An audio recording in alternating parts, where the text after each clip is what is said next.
Hi అండి, అందరూ ఎలా ఉన్నారు? ఈరోజు నేను మా డిన్నర్లోకి చీజ్ దోశ వేసుకుంటున్నాను. అది ఎలా చేయాలో చూద్దాం రండి.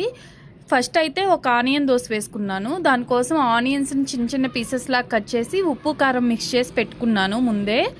ఇంకా ఇవేమో చీజ్ స్లైసెస్, వీటిని చెద్దార్ చీజ్ అని అంటారు. పిజ్జా టాపింగ్కి వీటిని యూజ్ చేస్తారు ఎక్కువగా.